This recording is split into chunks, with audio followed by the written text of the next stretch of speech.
Ladies and gentlemen, welcome to the Conspiracy Farm, where we don't start the conspiracies, we just add the water. And now, your host of the most state-of-the-art, most informed podcast on the interweb, I present to you Pat Miletich and Jeffrey Wilson. Ladies and gentlemen, are you ready for war?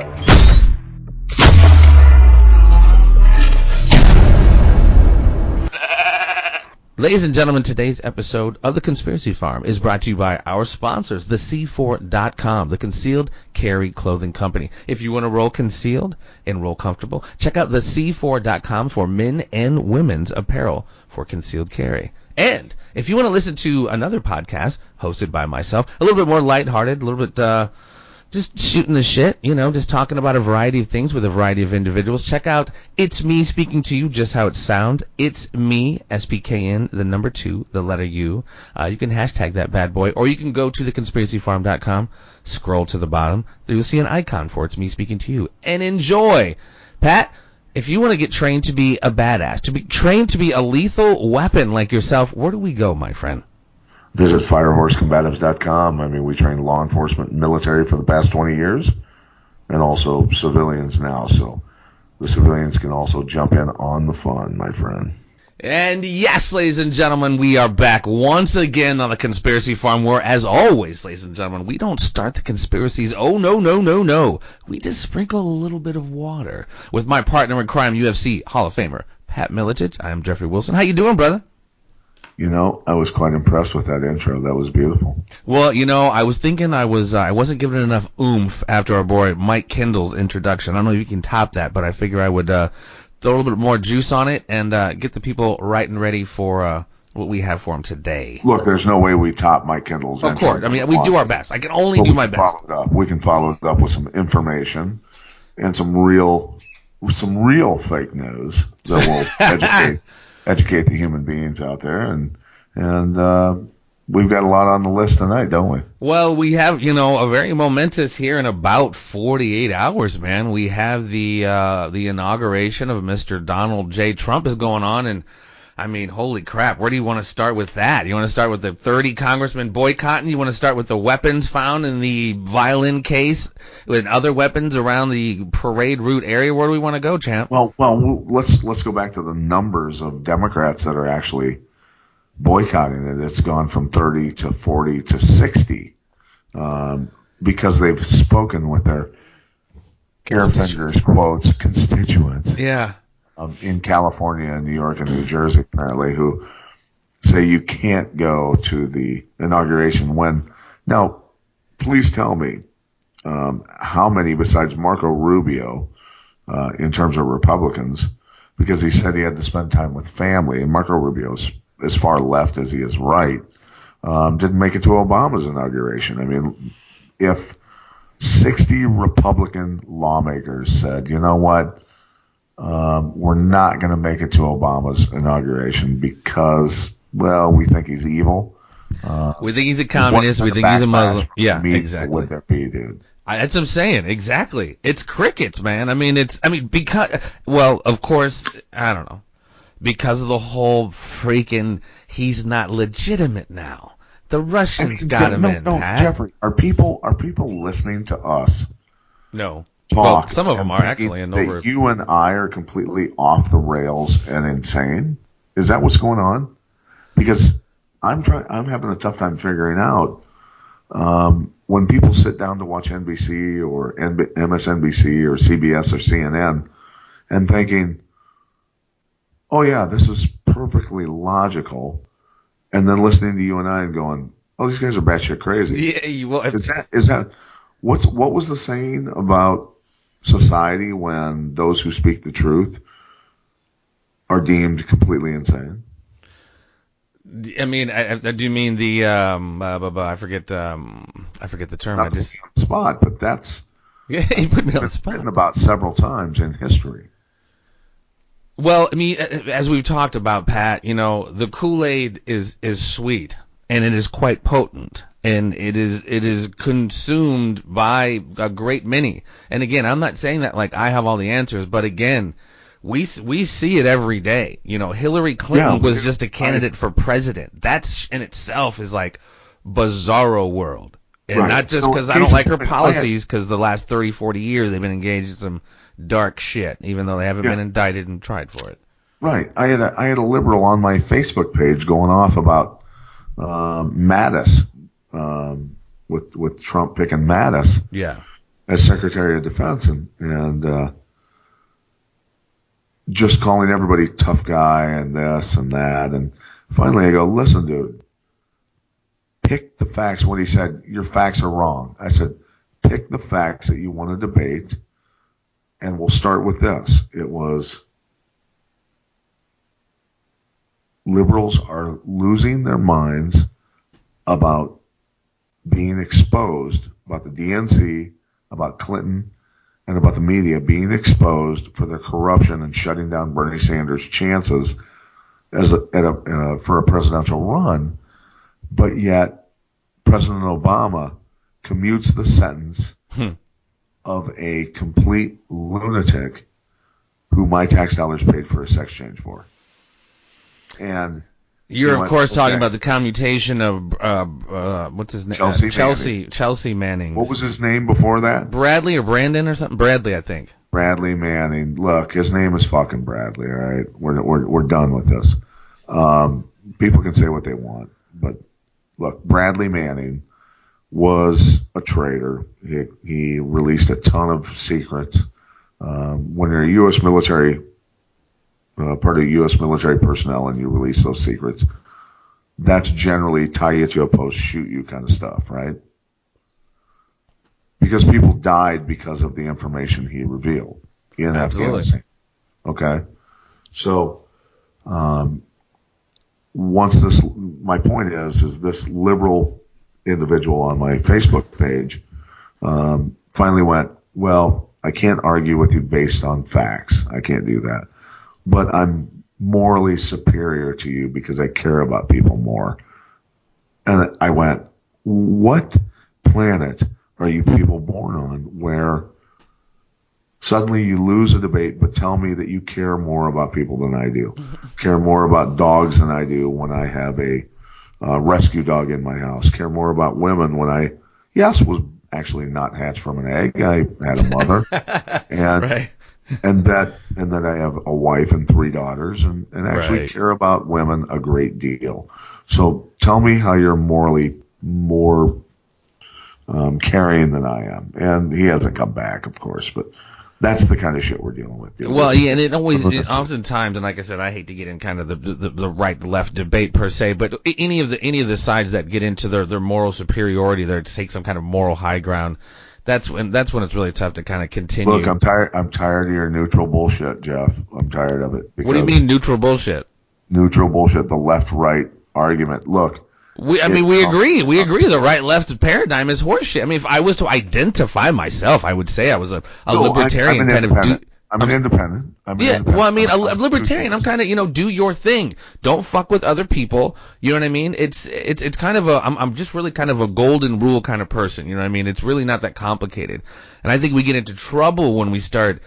What is your color? What is your red, blue? What is your identification? What is your categorization? You know what I mean? None of us are monolithically completely right, completely left. I'm a little bit of everything. I think like all of us.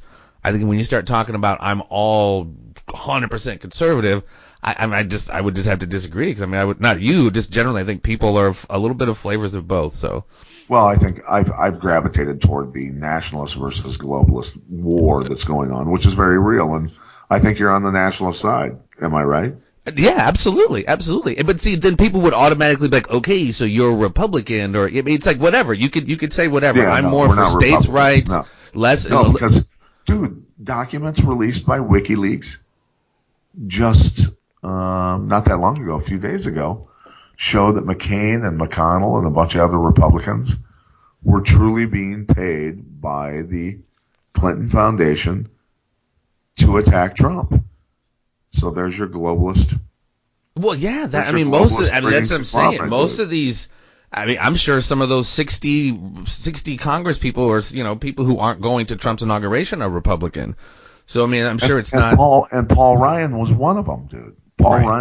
Ryan removed his invite for Trump to speak in Wisconsin right after he got the money, dude. Right. I think, like I said, to get in, I mean, we need to get on track with our convo here, but I think all of us, right and left, need to Wait a get minute, on. we're not on track with our conversation. No, I know, yeah, but I mean, I'm saying we had our bullet points a little bit, but I'm just saying, right or left, we need to be cognizant of this larger agenda. My point is, we get so caught up oftentimes in the right, left, liberal, conservative conversation that the people orchestrating everything sit back and laugh their fucking asses off, watching us all interfight, while they still poison the skies, poison the food, poison the water, poison the vaccine. You know what I mean? On the larger scale, absolutely engage in their agenda, whatever you want to call it. You're spot on. You're spot on. So I mean, it's just whatever. So to say, fuck, 2 days from now, brother, it's going down. And they just found some weapons. There are protests right now. They're shutting down traffic in D.C. the last 2 nights. They found weapons in a violin case and weapons in that area. WTF? And this baits that question I asked in our last conversation. Is he facing could he or is he facing a rogue network that's going to let shit slip through the cracks more than it normally would because they want him gone? Well, I would say this, that's a good possibility that there are the inner workings of globalist fingers within intelligence agencies, things like that, but there are also patriots within that. Having said that, I think that, with all the riots, Black Lives Matter, all the other stuff that's gone on over the last 8 years, with Obama doing nothing about it, I think police sat back and let shit burn. I think that Trump is going to give the orders and say, you know what, we're going back to the old way of doing things. Look, if you're lighting a building on fire, Jeff, you're committing a violent felony, right? I agree. Law permits you to shoot and kill that person for doing that. Okay? As harsh as that sounds, it's not that harsh. Because if you have a can of gasoline and you're pouring it on a building and you have a lighter in your hand, I'm going to fucking shoot you. Okay? That's basically what you deserve. I know, and I agree. Risking the lives of the people inside that building. Okay? And you should be shot. Should be shot dead. Okay? Looters. Is this not play into the Soros agenda? I'm not disagreeing with you, Pat, as far as the reaction and the solution to it, because you have to fight fire with fire at some point. I don't think it plays into the Soros solution or the agenda. The taking the gloves off because it's so out of control. The problem, reaction, solution. Well, they're creating the chaos. Everybody watching the news watches people being shot and killed for trying to light buildings on fire, and they go, you know what? I don't want to do that. There's not enough Soros hazard pay for me to fucking go do that. I'm just not going to go do it. No, I'm not going to get shot. And that's the way it should go down. If you're standing in the middle of a road and blocking roads, I think it's which state was it? Maine or Idaho? Passed it legal to run them over. It's legal to run their ass over, and that's the way it should be. You step out on the interstate to block traffic, I'm going to fucking run you over. That's you're right. I'm going to try and look. No, right, you're. so I'm saying. Okay, I'm going to try avoid running you over. But if you stop my truck and I have my family in it, and you suddenly start banging on the windows and trying to bust windows out and damage my truck, Dunzo. I'm either going to A, pull out my gun and shoot you, or 2, run you over, or B or C, both. A combination of the two. It's done. I'll shoot you and then run you over. That's the way people need to be thinking with these people because, look, dude, they have an agenda. It is complete insanity. And the minute you show a strong hand with these people, they realize that they're not going to get away with it. If you cower to them, they're going to run you over. I couldn't have said it better myself, my friend. I mean, and that's, I mean, I hate to get all Dr. Phil, but you teach people how to treat you, man. You let them get away with it once or twice. And like I said, you know what I mean? Like you just said, you know, you make the stakes, and you visibly make the stakes really high for doing shit like that. That's a huge deterrent. And damn right it is, buddy. Damn right. You get in line and you step up, you stand up straight, you pull your fucking pants up, put your head on straight, and we're gonna do things this way from now on. We're gonna live our lives. We're gonna get jobs. We're gonna freaking be productive, or you know what? You're gonna get left behind. Period. A little bit of, a little bit of social Darwinism going on here, and I'm not mad at it. Quite frankly, social Darwinism. I'm just saying, cause you can't save everybody. It is a little bit of that. You can't save everybody, and we can't pretend like we can. Look, if somebody's not busting their ass and doing their best to get along, which there's a lot of people that aren't, you know that, right? And, to me, maybe I have a misunderstanding of social Darwinism. The plate is empty. The plate at dinner time is empty. and that's why I say so, and they will not survive. You know what I mean? That's why I mean social Darwinism, the survival of the fittest. They will fall by the wayside. There's only so much whatever welfare subsidy at the end of the day. It's like either you get busy living, or you get busy dying, man. Not to bring up an open wound, but the Clinton Initiative has been closed up. The Clinton Foundation? No, the Clinton Initiative, which the Clinton Foundation will soon follow. But oh, really? Yeah. So the Clinton Initiative has been rolled up and done away with, and the Clinton Foundation has laid off up to 30 people already. So this goes to show that the pay for play was right, 100% true, using political clout and power to basically extort money from different nations for their personal use. You name it, money, natural resources, funded regime change. I mean, across the board, baby. Dude, what an incredible revelation to know that the Clinton Foundation and the Clinton Initiative are collapsing now. But at the same time, the Clinton Foundation has stashed, about $2 billion in Qatar in the Middle East. That's, I'd like to see Donald Trump put a freeze on those assets, buddy. Yeah, I'm sure. You know they have some money stashed away somewhere. But yeah, no, that is good to see. And that is such a no-brainer. She gets out of political power, and all of a sudden her little coffers dry up. It's obvious is the nose on your face as far as the quid pro quo that was going on. It sucks them, yeah. Just use your imagination, Jeff. Okay, you are a Saudi prince who used to give me money. I'm Hillary Clinton, or one of her lackeys making phone calls. And I say, hey, Ahmad, we'd love for you to donate $1 million for Bill Clinton to come over and do a couple speeches for you.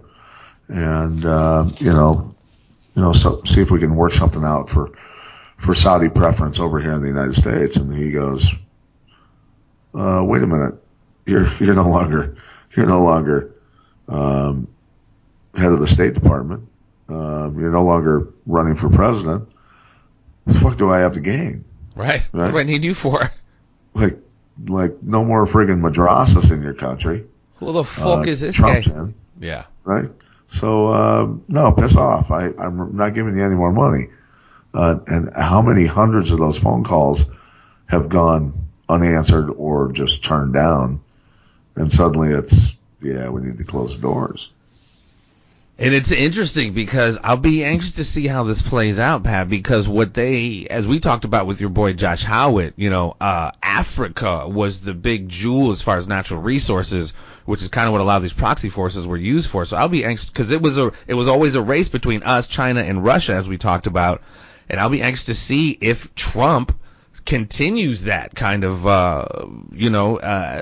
proxy type thing to extract natural resources, because, usually that's a big thing with empires. They like to go in and snatch natural resources, which we've all kind of done. Like I said, it's a big race right now with China and Africa and Russia. We'll see if that can. That's what's weird as well.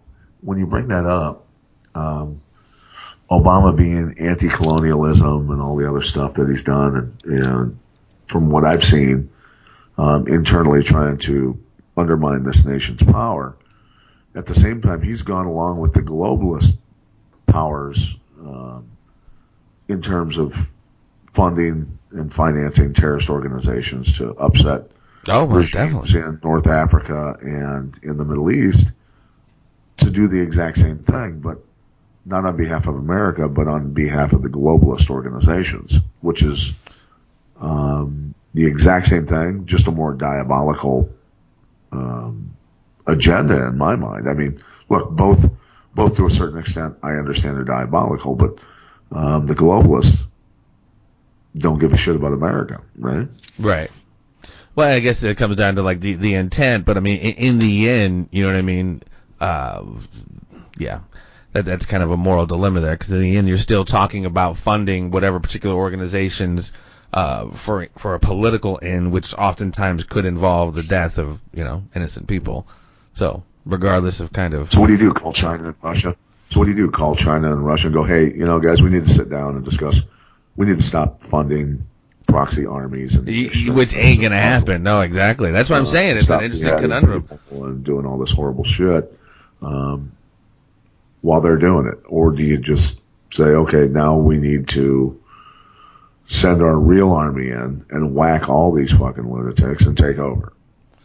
Yeah, that's not going to happen. It is. I think it is. I think when you think about it, we're massing NATO armies and U.S. troops on the border of Russia. We're sending troops into Syria. We've got troops in Iraq, Afghanistan. People are dying all the time. And there's a slow buildup. We'll see what Trump does. But the protection of the U.S. dollar is an urgent thing right now. And I do understand the protection of the U.S. dollar. But at the same time, dude, I don't know how long its lifespan is. How long do we fight for its existence? I'll be anxious to see what Trump does as far as extending that, because it's for all, up until now it's been quantitative easing. Say, you know what, we're done with the Federal Reserve. We're done with global bankers. You're out. The federal charters are done for global banks. You're all out. And we're going to print our own money and base it on gold and all that and see what happens. Look, global bankers are going to collapse our economy if he tries anything like that. We already know that, right? Yeah, we've got to get things up and running like he said. But that's another thing I wanted to ask you about, and I've asked other people about. I guess we even talked about it last time. But is he reneging on certain things? And is this now in office Trump we're talking about, as opposed to candidate Trump, because it was all about no, we'll never have to pay for the wall, et cetera, et cetera. And now it's like, oh no, we'll pay for the wall first, and then we'll give them kind of an IOU, which is of course kind of the old political bait and switch, which it seems to me is like nothing new under the sun kind of thing. What are your thoughts on him kind of seeming rather politician-ish with this kind of switch on that at least that stance?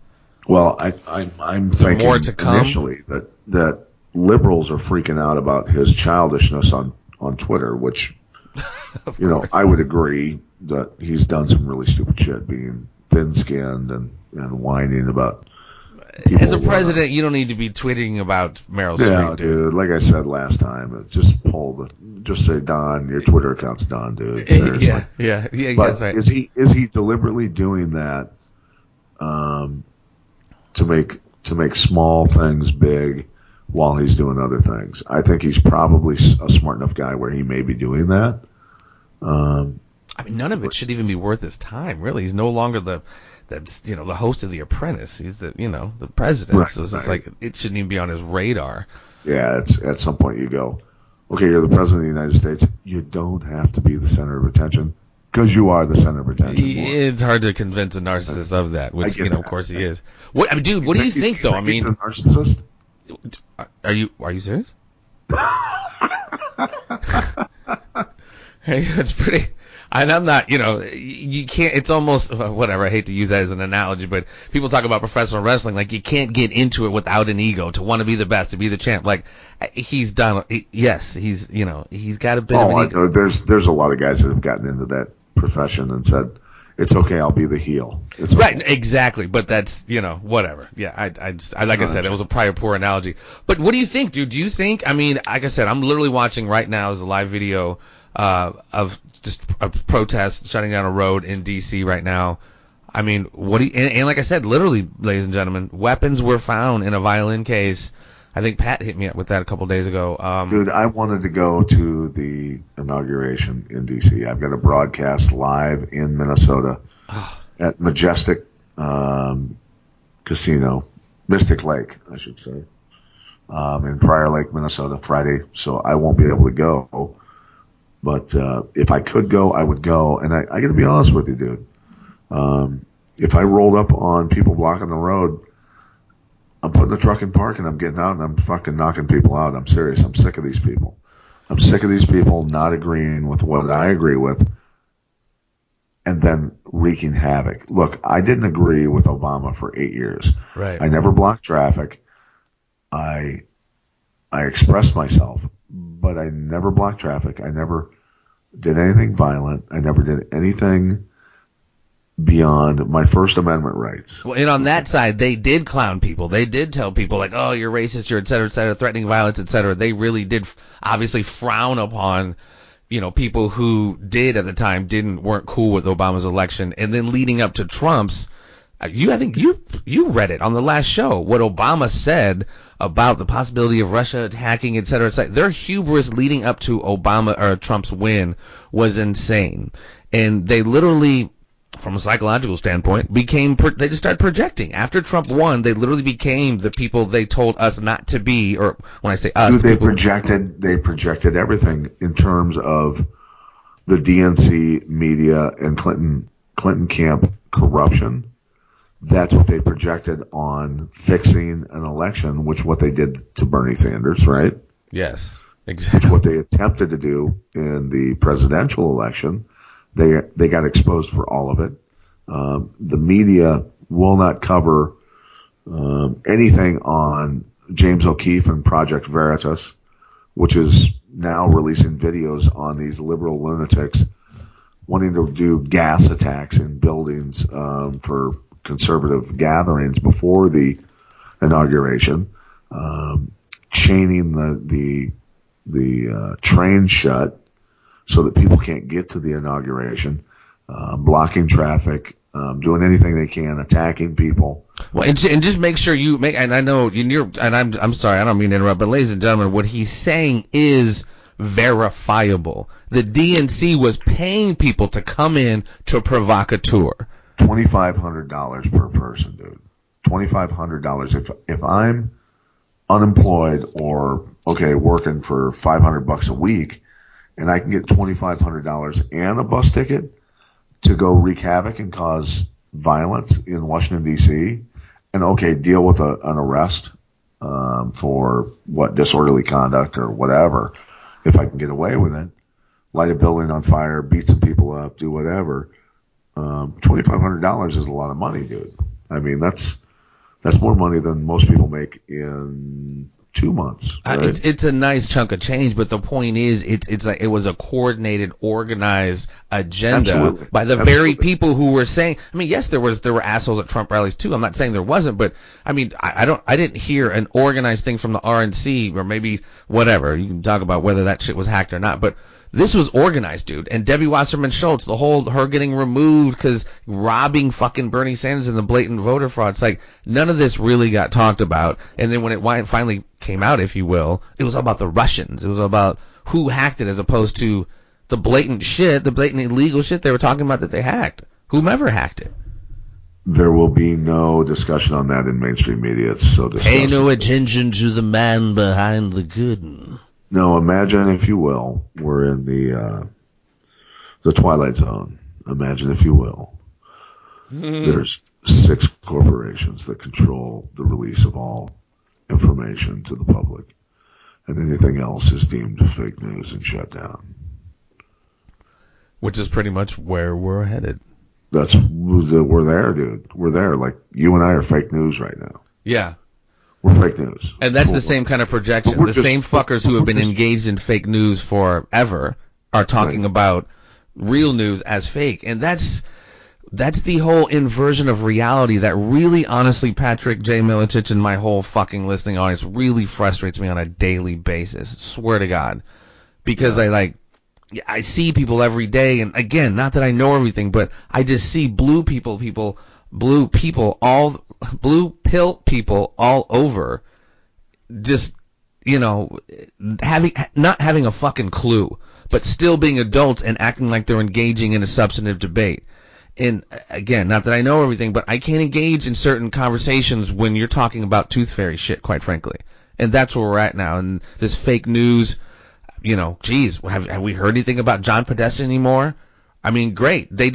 Podesta and Hillary didn't run the fucking pizza child whatever, but that doesn't negate the whole larger thing that this was talking about. Sorry to snap a little bit there, but it's like... No, dude, that's the truth. It's they're freaking out about Comet Pizza. Oh, a lunatic ran in with a gun and shot into the floor and demanded, where these people were, when it had already been on the internet for well over a month, and any business involving that obviously would have been gone, right? Look, I'm not going to legitimize or delegitimize anything that was going on with the Comet Pizza. We do know pedophilia is a major issue with very powerful people, right? People in control of a lot of things, whether it's Hollywood, government, all kinds of stuff. It's been a proven fact over and over again. People have been arrested over and over again. It's just a bygone conclusion, right? It's as sure as the fucking sun's coming up tomorrow, man. Look it up. Right. So it's just is what it is. But it's liberals don't deal in facts, dude. It's disturbing. So disturbing. I posted a map of the Cologne rapes, like I said. Oh, yeah. Hundreds of red dots for rapes on women. Hundreds of purple dots for attacks on children and rapes on children by Muslim immigrants into Cologne, right? I had people come back, liberals come back with, this is not true, this is a lie, this is that. They cannot accept into their brains that what's being done to Western civilization is flat out destruction.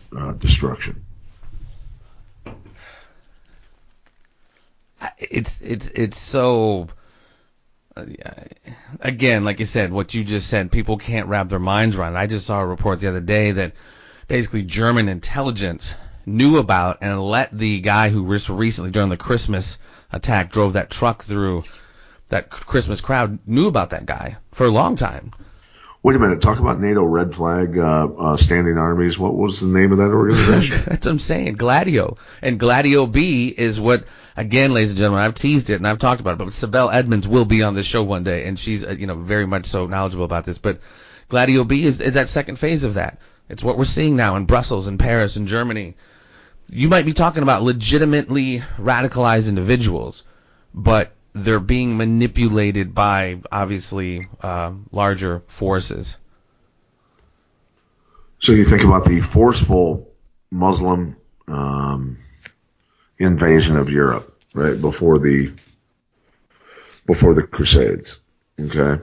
And this is factual stuff. Croatia was never taken over. I'm proud to be a Croatian American, by the way. Croatians, sensation, maybe. We can say it how it is.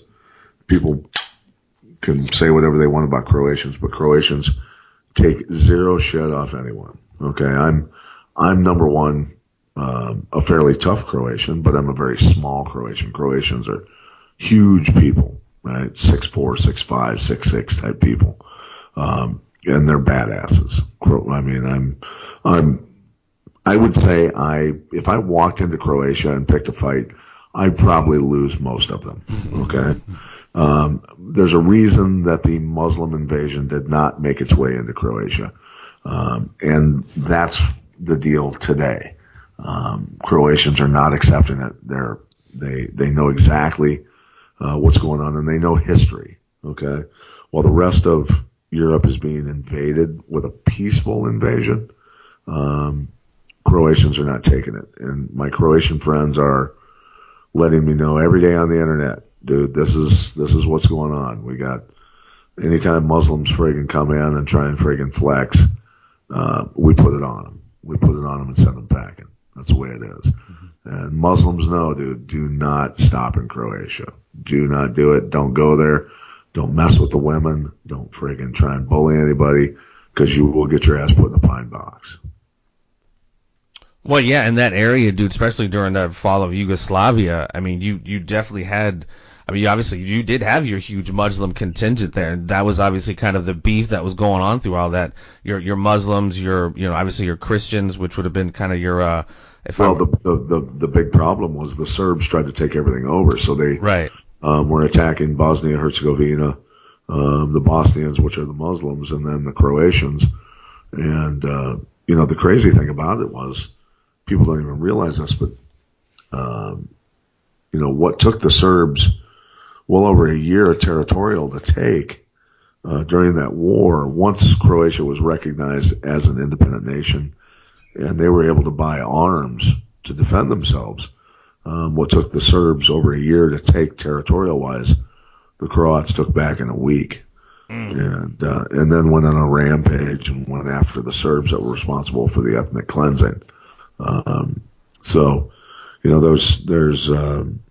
the war, although that America got involved with and blowing the hell out of Serbian troops over there and defending the Muslims and things like that. But, it was crazy, dude. It was a bad deal. A lot of people died, a lot of mass graves. Not good, but in the end, you give Croatians guns and yeah, you're going to lose. Well, yeah, I mean, I don't know. It definitely was. I actually have a couple. St. Louis, oddly enough, has more Bosnians in it than any place in the world other than Bosnia. So I have a couple of Bosnian friends who have kind of told me some of their horror stories of having to come over here when they were kids, in the late 90s, having dealt with all that ethnic cleansing and all that shit. So that was definitely a gnarly thing. I definitely remember that. That was when I was getting older and getting a little bit wiser to political stuff. I remember Srebrenica, that whole massacre that went down. Yeah, that's an ugly time. So yeah, and I don't know if I've ever discussed this, but Mirko Filipovic, yeah, the MMA fighter, his transition to the UFC and what a lot of people considered his downfall when he was not fighting like he used to fight. People have to understand that his anti-terrorist team, he took them into Serbia and visited the people who were responsible for the ethnic cleansing in Croatia. And when they left the building, nobody was left breathing. So they did that to a lot of guys, military guys and government people that were part of Serbia who were responsible for the ethnic cleansing in Croatia. And then he was under investigation at The Hague. And The Hague, when you're under investigation for murders and things like that, generally you get the death sentence if you're found guilty. So he was under a lot of stress, man. He was under a lot of stress. Crow Cop was under investigation by The Hague? Yeah, he was, dude. If you can ever find it, I was sent videos on his anti-terrorist team that he. Yeah, I remember hearing that he headed that up. He was the lead guy on, dude. And you talk about badass operators. They're as good as any team on the nation, in the world. I mean, when they breach a door or clear a building or a room, they are thorough. They're like surgeons and will remove anybody in that room. It's incredible to watch them work. Let's just say that. So he took his guys into Serbia and they killed a lot of people that were responsible for the ethnic cleansing. So that's basically what went down, during that period of time. Wow. Yeah. That's plenty of documentaries I've checked on that. That was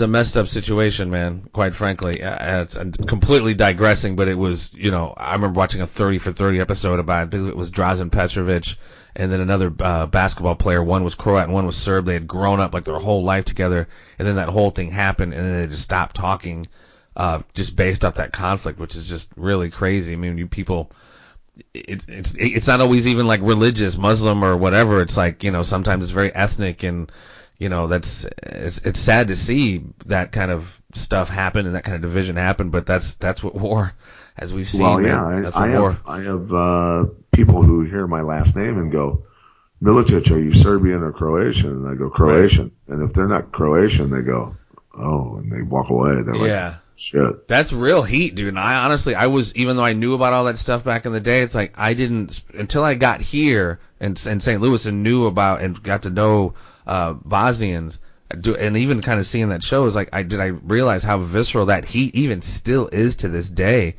It was just crazy. That's the thing, is that, with Bosnians,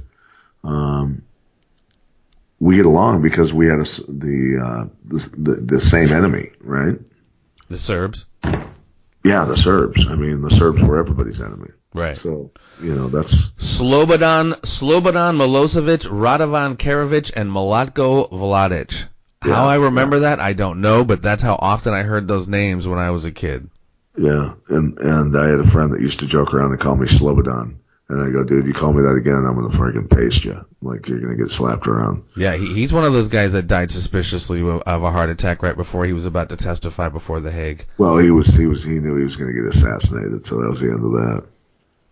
Interesting. Wow. We done took a fucking trip, like the 20 year, we went down we went like the 20-year time machine there, which is all right, because we are about to fast forward, because speaking about cats who die suspiciously, we once again, Pat, I don't know if you've heard, and I believe you've had, in addition to there's Seth Riches, the other gentleman, I forget his name, Sean Lucas, who delivered the summons to the DNC.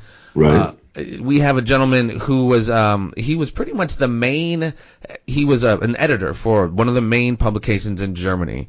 And I really don't want to massacre his name, but I'm going to give it the old college try, ladies and gentlemen.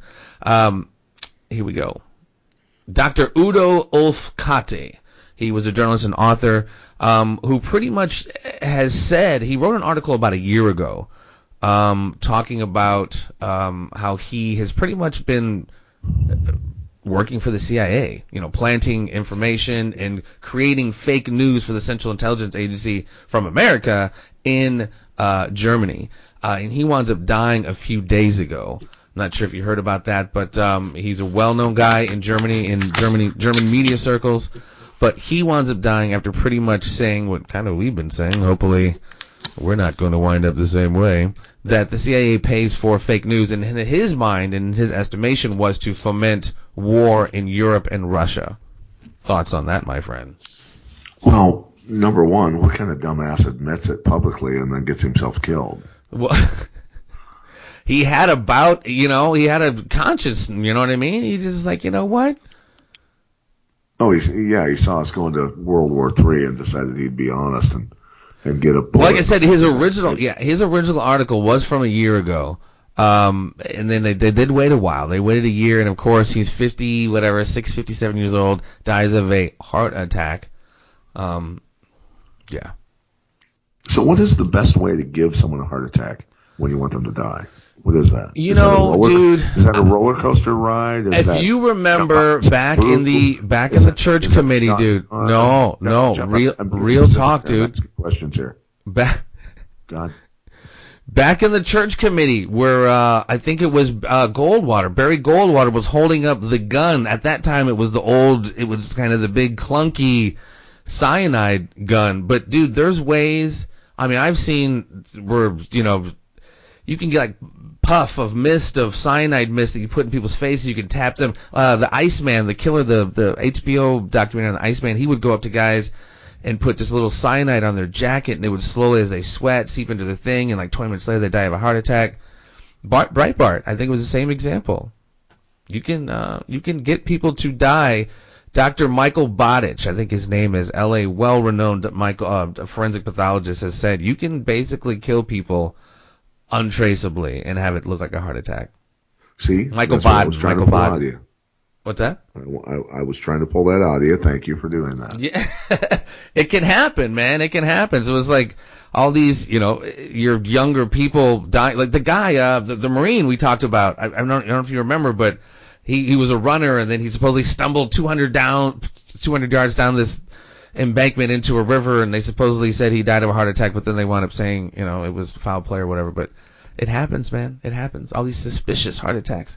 Dude, no, lesson to self. Note to self, don't leave your jacket hanging anywhere in a restaurant. Keep it with you. Keep it on. Keep it on the back of your chair, whatever you have to do. If you're talking shit about the government, that is. Your boy Josh, in one of our interviews, said that was one of their things, man. They would poison uniforms. Special Forces uniforms in poison so that the terrorists would come in and go, oh, my God, we can conduct an operation wearing Special Forces. Just drop dead mid-mission. And throw them on after they'd been dipped in friggin' cyanide and go out into the bush and get ready to perform an operation and throw the uniforms on and bake in the sun and start to sweat, and then they find 30 bodies out there in those uniforms. I mean, that's genius. That is absolutely genius. That's a beautiful thing. Yeah. Talk about getting rid of a lot of shitheads at once. Right. I mean, just clean. Clean as all get out. So do people listen to this? Do people listen to this podcast and say to themselves, these guys are completely off their rocker? Possibly. Or do they listen to it and go, you know what, they actually know what the fuck they're talking about?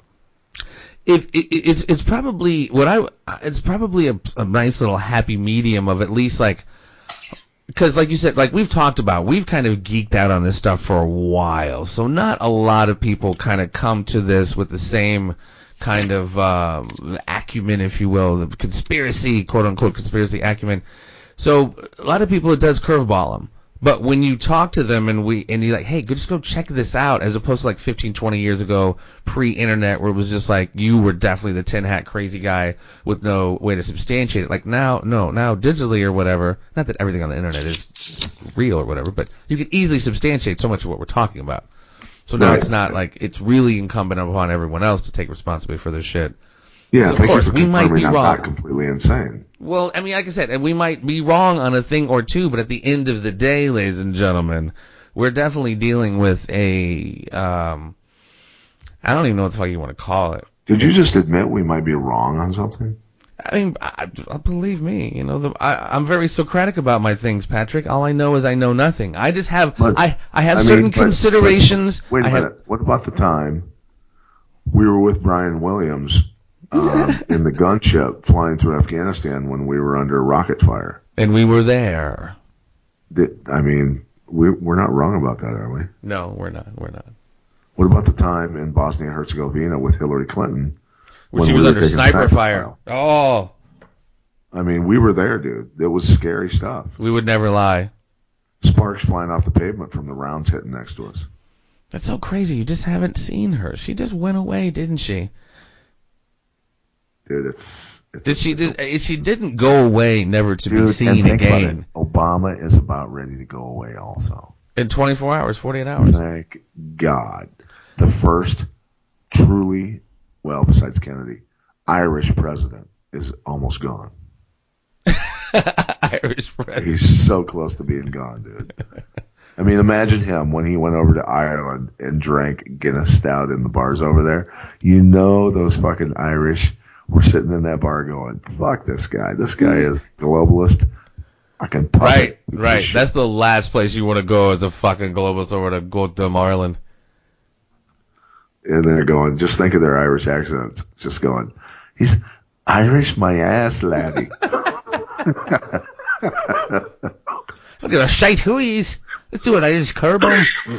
Oh my God, I'm coughing. I'm sorry. No, that's all good. So yeah, you're right. 2 days, man. And it's so weird. I see the news feed, and God bless everybody. If you think Obama was the best, I mean, cool. That's that's what's up. But that's also kind of indicative of my point of our level of discernment. Is he smooth? Is he like fucking like whoa? It's like that's kind of the whole point, man. But that to me is like the depths of how sociopathic kind of they are. They come off so like everyday-ish, but at the end of the day, they. Not individually, but they're part of a syndicate that is doing some wicked, wicked shit. So, I don't know.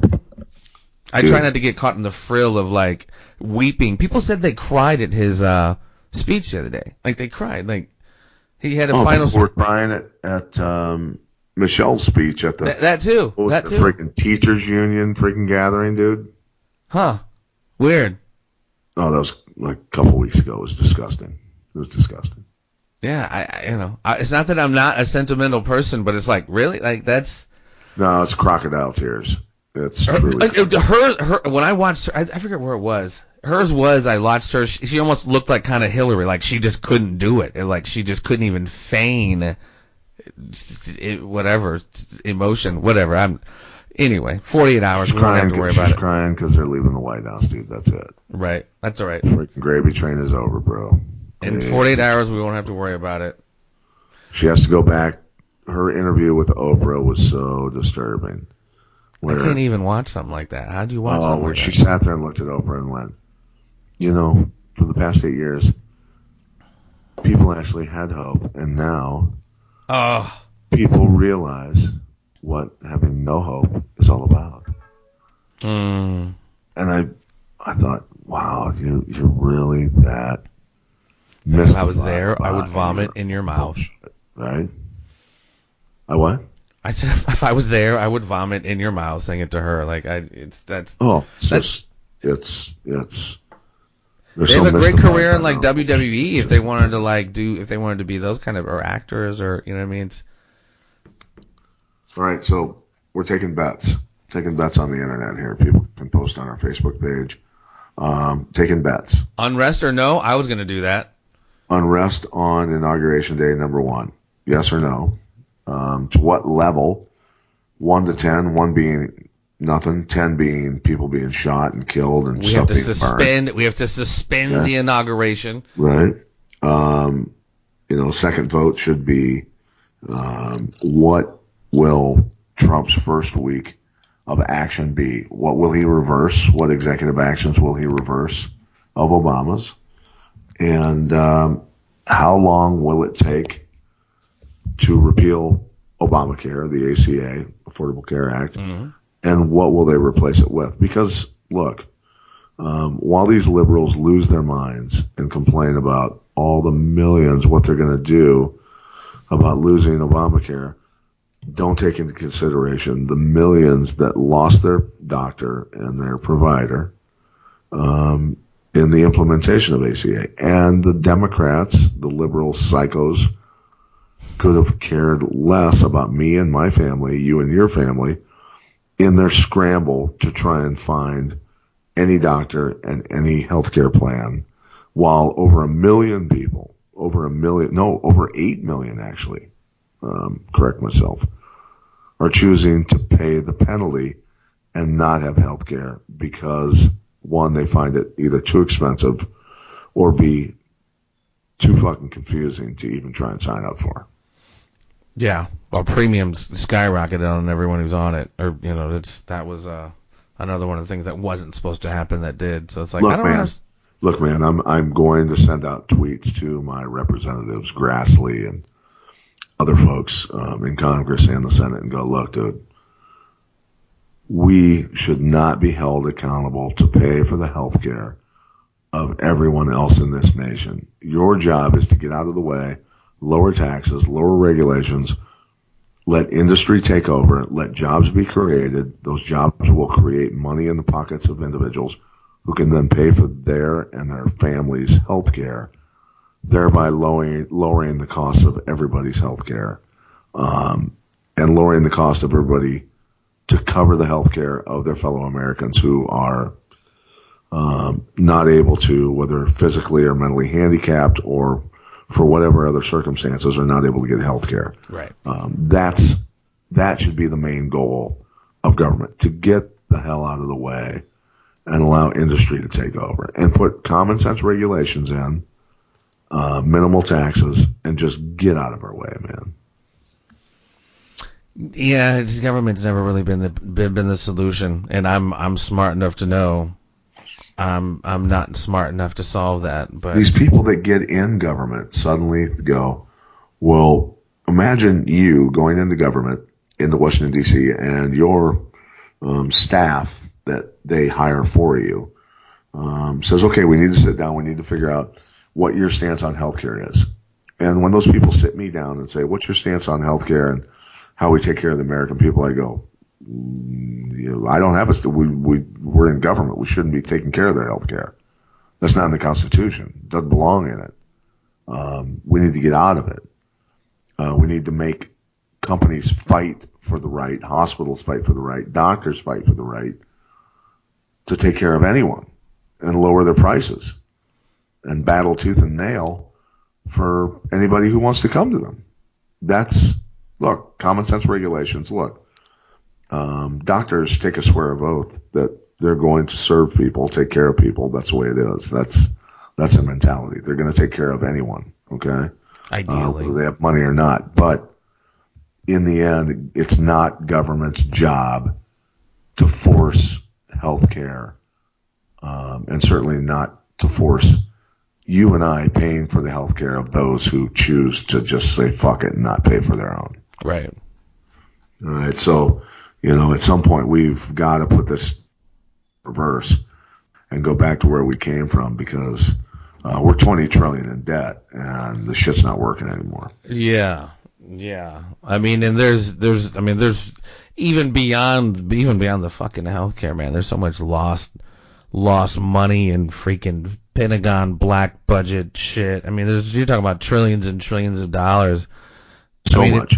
Yeah, I mean, it's to pick his ass up by the bootstraps and go out and get a job.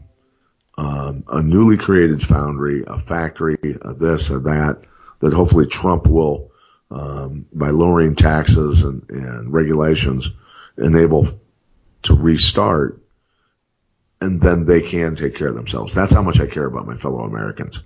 I don't want government to enslave the people and pay for their housing, their food, and their extra spending money, so that they have to vote a certain way, because if they don't, they can't take care of themselves. Right. That's how much I care about my fellow Americans. Yeah, it creates that level of codependence. Absolutely. I feel you, brother. It's mind-boggling how, and you can look, my voice as a white guy is completely null and void on this subject. But our friend,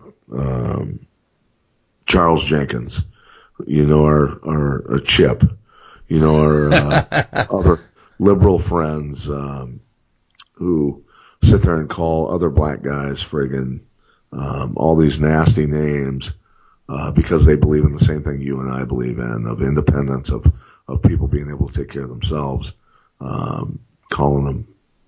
I mean, you tell me the names, dude, that they're calling these people.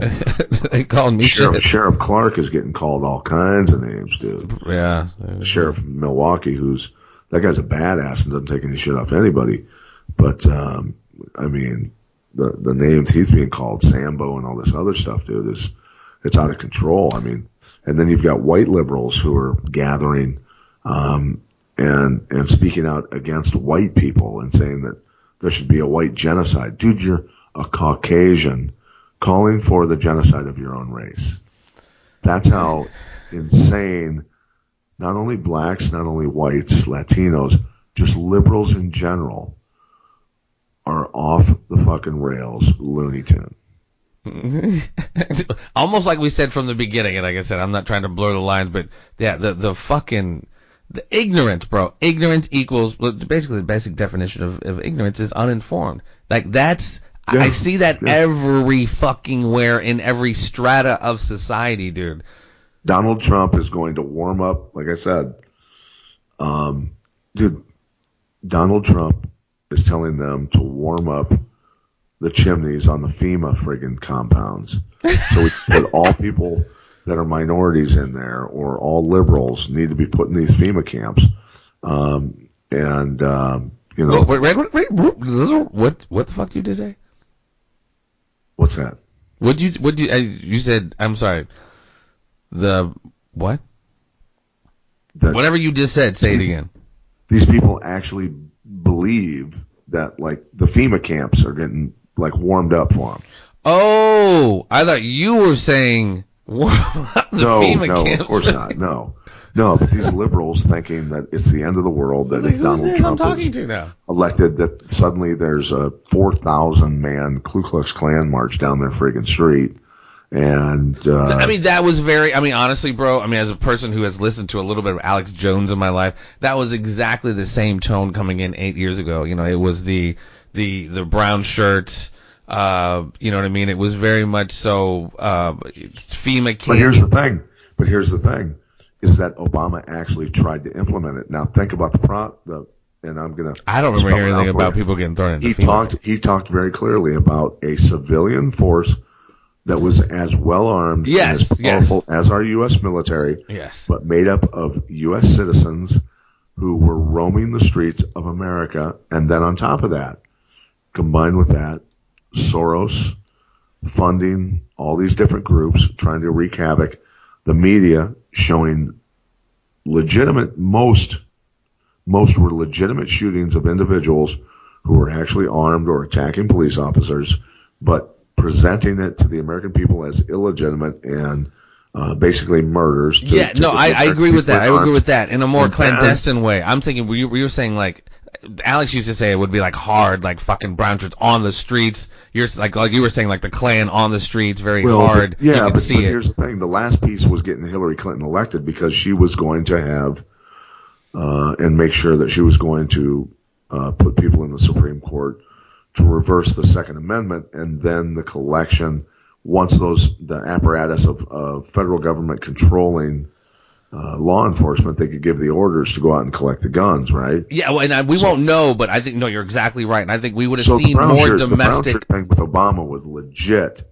It didn't actually materialize because, well, one, the Constitution, two, the people voted for Trump. But Hillary was going to implement that, dude. I mean, 100% was going to implement that, and we would have undoubtedly had a civil war. Undoubtedly. I definitely think Trump has pumped the brakes on that, because I do think, I mean, regardless of what anybody thinks, I think Hillary would have been an extension of the globalist agenda, which I think would have been more Gladio B manifesting here in our country, Gladio B being shootings in theaters, nightclubs.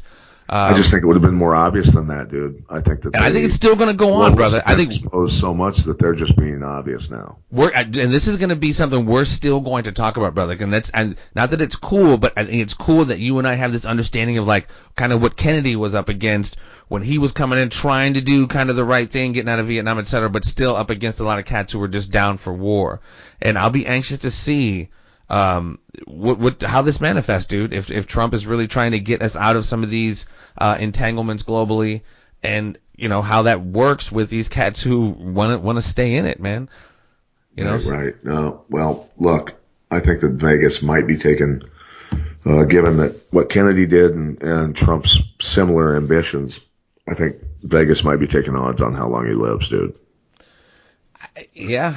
And I wouldn't doubt it. They've already tried to. I mean, back in the day, in Clinton's day, I was like, I thought he was an outsider, and I was just dumb enough to think that. But I always thought if they can't physically assassinate you, they will, politically, which they kind of did, even though he still was an insider. But they've already kind of tried that with Trump. And, like I said, we'll see. In my lifetime, I've never seen somebody coming in so, I hate to use the word anti-establishment, so shaking things up as it has normally been. He's talking about doing a very much so abbreviated inauguration parade. The whole thing. It's just everything's very different from what you and I are used to.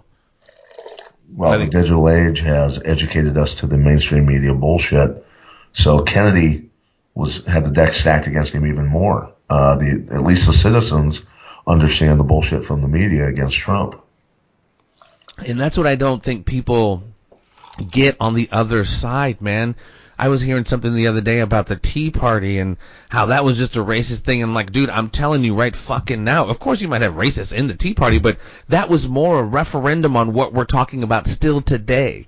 this anti-establishment shit.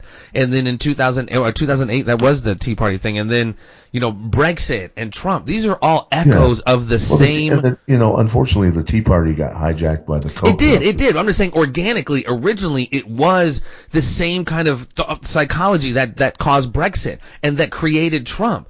And, I heard, I forget who the fuck it was, but it was like genius. It was, the AM radio crowd, which talks about all this shit you and I talk about, are the ones who pretty much not just elected Trump, but that kind of psychology, that thought process, this thinking out of the box, recognizing that it's all fixed, it's all fucked up, this inner circle will never serve the will of the people. Like, that has manifested and grown and metastasized over years. And that thought process, more so than just Trump, is what really got Trump in office. Yeah, and here's what's more... They don't realize how bad they were. Here's what's even more crazy, dude, is the more you fight against it and the more they wind us up and the more they force us to go on the offensive, not just verbally, but ultimately, if the globalists force us to go physical, we play completely into their hands, right? Yeah. So how much are they in control? Is the conversation you and I are having about fighting against them completely useless and irrelevant because they control us that much that when we actually have to fight, that the clamps get put down on everybody? Yeah, I mean, I think that's kind of how it would play out. Any physical war. Is this the end of the conspiracy farm? It's never the end of the conspiracy farm because someone else will always pick up the torch and water the conspiracies later on down the line. But I think, yeah, any physical altercation is futile. It's more of a symbolic. If any of us engage in it, because how much of the military and how much of the law enforcement are on board with us, dude? Again, that's another inquantifiable. But again, man, with just the sophistication of everything, I mean, they hit us with a fucking microwave gun or something. I mean, it's just like, Did you just say microwave gun? Any acoustic? Have you not seen those, brother? Have you not seen they mount a microwave gun? It's basically a microwave weapon, basically in the place of what's the place on the top of a Humvee? Huh? Hello? Oh, see, I'm talking about. And then they cook you. Well, it's just. I'm sorry, I thought I lost you, but. No, yeah, they you've seen it, the video. They put it on the turret space on the top of it's for riots, basically riot control, and your body just heats up. You feel like your body's on fire.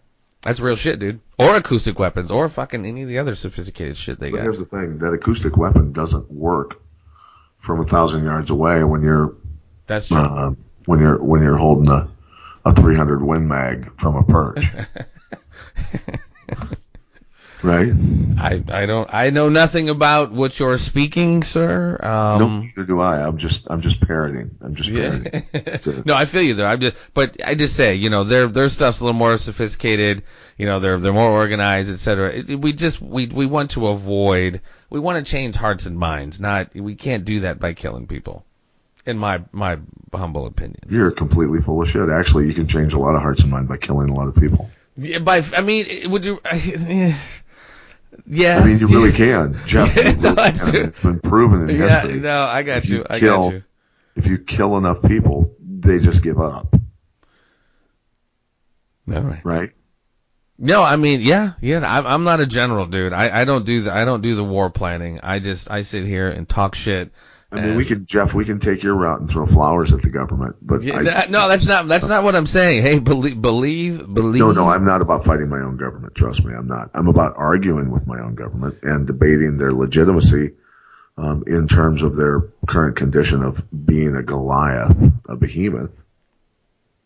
No, I agree. Like I said, I'm all about working smarter, not harder. I don't mind hard work, but I would rather work smarter to achieve a goal than harder that might not. Yeah. Now think of when I run for an Iowa House of Representatives seat, all these sound bites that are going to be used against me.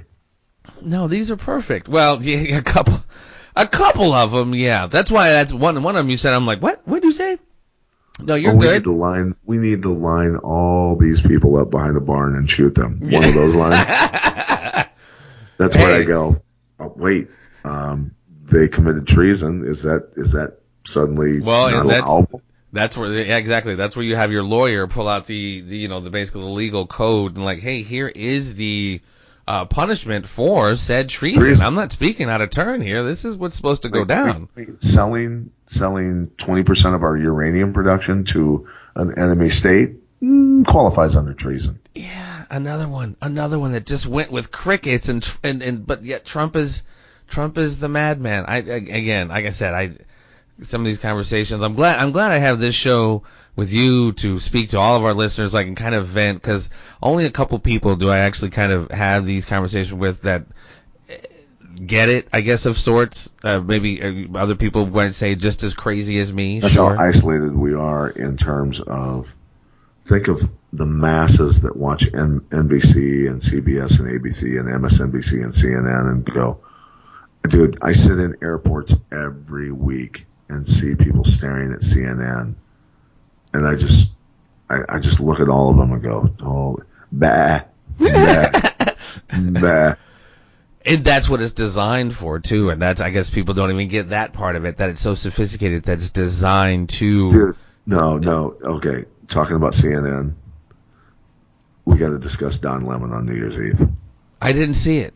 I worked. You didn't see Don Lemon shit-faced on New Year's Eve? Why, and I know I didn't, and why the fuck did you? That's the question. No, dude. Unless you saw it afterwards. They shut his mic down. He was debating between a nipple piercing and an ear piercing. Oh, no. And he got his ear pierced live on New Year's Eve on CNN, completely trashed. And his co-host, the woman with him, while they were conversing back and forth with Anderson Cooper and his co-host, who were in Times Square, while Don Lemon was in a bar guzzling martinis with his host. It was classic, dude. It was absolutely classic. He was gone. Does Don Lemon still work at CNN? Actually? Yeah, he might not. I don't know. After that, they might not give a shit. Holy cow, dude! Holy cow. Anyway, enough tangents for me. Thank you. Yeah, the old Don Lemon. Well, yeah, I think, on that note, my friend, I don't know, Trump's inauguration coming up literally in about 48 hours. If anything jumps off, man, I'm going to have to hit you up. I know you're out of town, but I'm going to have to, we might have to do an emergency transmission if something pops off. I'm good with that, because I am happy that I am driving to Prior Lake, Minnesota for my broadcast at the Mystic Lake Casino. I'm not flying into any major cities this week, which is perfect. Yeah, you don't want FAA shutting shit down, because who knows what the lefties are going to do? Who knows what they're willing to do? So, look, count it as a blessing. I won't have to shoot anybody. Right? Oh shit. Well, let's say, hopefully, everything goes well in the next 48 hours. He gets, everything just goes smooth, man. And I wish people would stop freaking out and thinking that the end of the world's coming because this guy's in office. I mean, shit, since election night, the stock market's done pretty fucking well. Despite all it's going to collapse, you know that. Well, I mean, in reaction to his election, it kind of trumped up a little bit, no pun intended. But yeah, no, absolutely, the end is nigh as far as the overall economy. But we'll see, man. 20,000 new records, yeah, I get it. We'll see, man. We'll see. Obama just fucking commutated a bunch of sentences. I don't even know what's going on. 1,600 people. Wow. So I don't know. We'll chat soon, ladies and gentlemen. It's always been a pleasure. Jeffrey Wilson speaking to you with my partner in crime, Mr. UFC Hall of Famer Pat Miletich. TheConspiracyFarm.com. Check us out. Bye. See ya.